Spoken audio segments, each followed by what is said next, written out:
Hi అండి. ఈరోజు video special కొర్రల upma అండి. ఉదయం టిఫిన్‌కని కొర్రల ఉప్మా చేశాను.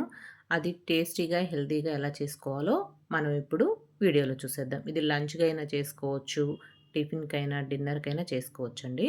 ఎలా చేసుకోవాలో ఇప్పుడు మనం వీడియోలో చూద్దాం. దీనికోసం నేనైతే ఒక 200 గ్రాముల వరకు ఉంటాయండి కొర్రలు. అంటే గ్లాస్‌కి కొంచెం వెల్తిగా తీసుకున్నాను. ఇద్దరికి సరిపోయేలాగా తీసుకున్నాను. ఫుల్‌గా సరిపోతుందండి ఇద్దరికి. తీసుకొని ఒక 3, 4 సార్లు శుభ్రంగా కడిగి నీళ్లు పోసి నానబెట్టుకోవాలి. ఇంకా మనం తర్వాత మళ్ళీ ఇవి కడగకూడదండి. ముందే శుభ్రంగా 4, 5 సార్లు కడిగేసుకొని నీళ్లు పోసి ఒక 4, 5 గంటల పాటు నాననివ్వాలండి. నానితేనే అప్పుడు మనకు అందులో ఉన్న పోషకాలన్నవి మనకి బాగా ఉంటాయి. ఈ ఉప్మా మనం ఉదయం చేసుకుందాం అనుకుంటే నైట్ నానబెట్టుకోవాలండి. మధ్యాహ్నం చేసుకుందామంటే ఉదయం నానబెట్టుకోవాలి. అలా నానబెట్టుకుంటే చాలా మంచిది. స్టవ్ వెలిగించి గిన్నె పెట్టుకొని వేడెక్కిన తర్వాత కొంచెం ఆయిల్ వేసుకొని నెయ్యి వేసుకున్నా కూడా చాలా బాగుంటుందండి. ఆయిల్ వేసుకొని అది వేడెక్కిన తర్వాత కొంచెం శనగ పలుకులు, జీడిపప్పు వేయించుకొని పక్కకు తీసుకోవాలి. ఇప్పుడు అదే ఆయిల్‌లో శనగపప్పు, మినపప్పు, ఆవాలు, జీలకర్ర, ఒక 2 ఎండుమిర్చి కూడా వేసుకొని అవి చిటపటలాడిన తర్వాత ఇప్పుడు ఒక పెద్ద సైజు ఉల్లిపాయ ఒకటి కట్ చేసుకొని వేసుకోవాలి. అలాగే అందులోకి ఒక 2 పచ్చిమిర్చి కట్ చేసుకొని వేసుకొని ఒక రెమ్మ కరివేపాకు కూడా వేసుకోవాలి. ఇవి మంచిగా వేగిన తర్వాత ఇందులో మనం కూరగాయ ముక్కలు వేసుకోవాలండి. మనకు నచ్చిన కూరగాయ ముక్కలు వేసుకోవచ్చు. నేనైతే బంగాళదుంపలు, క్యారెట్టు, బీన్స్ వేసుకున్నానండి. ఇంకేవైనా కూరగాయలు మనం కావాలనుకుంటే వేసుకోవచ్చు. కొర్రలు హెల్త్‌కి చాలా మంచిదండి. అందులో ఇంకా కూరగాయలు వేసుకొని చేసుకుంటే మనకి చాలా మంచిది. ఈ బీన్స్, చిక్కుళ్ళు ఇలాంటివి వేసుకోవడం వల్ల మనకి పీచు పదార్థం కూడా బాగా అందుతుంది.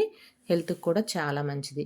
ఇప్పుడు ఇందులో తగినంత ఉప్పు కూడా వేసుకొని ఒకసారి కలిపి ఇప్పుడు తగినన్ని నీళ్లు పోసుకోవాలి. మనం పావు తక్కువ గ్లాసు వేసాం కాబట్టి కొర్రలు ఇందులో గ్లాసున్నర నీళ్లు పోసానండి నేను.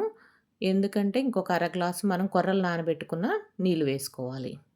అర గ్లాస్ వరకు వచ్చాయి నానిన నీళ్లు. అవి కూడా ఇందులో వేసేసుకొని మూత పెట్టి ఈ నీళ్లు బాగా మరగనివ్వాలి.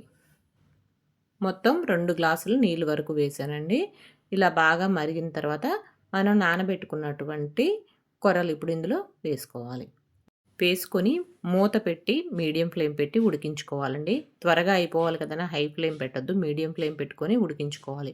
కుక్కర్‌లో చేసుకోవడం కన్నా కూడా చిరుధాన్యాలు ఇలా నానబెట్టి ఇలా విడిగా వండుకోవడం వల్ల చాలా హెల్త్‌కి మంచిదండి. కుక్కర్‌లో పెడితే అది గింజ అన్నది చిట్లినట్టుగా అవుతుంది గానీ ఉడకదు అని విన్నాను నేను.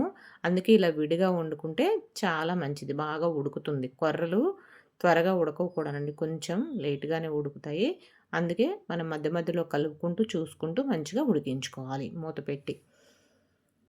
నీళ్ళు మొత్తం దగ్గర పడిన తర్వాత ఇప్పుడు సిమ్‌లో పెట్టేసుకోవాలండి. సిమ్‌లో పెట్టుకొని ఒకసారి కలుపుకొని కొంచెం కొత్తిమీర జల్లుకొని మధ్య మధ్యలో కలుపుకుంటూ ఒక 10 నిమిషాల పాటు బాగా లో ఫ్లేమ్ పెట్టి ఉడికించుకుంటే బాగా ఉడుకుతుంది.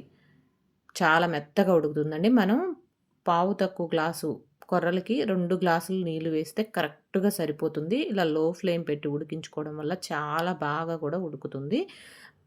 చూడండి కొత్తిమీర వేసుకొని ఒకసారి కలిపి లో ఫ్లేమ్ పెట్టి ఒక 10 నిమిషాల వరకు కూడా లో ఫ్లేమ్ మీదే ఉడికించుకోవాలండి. అంతే.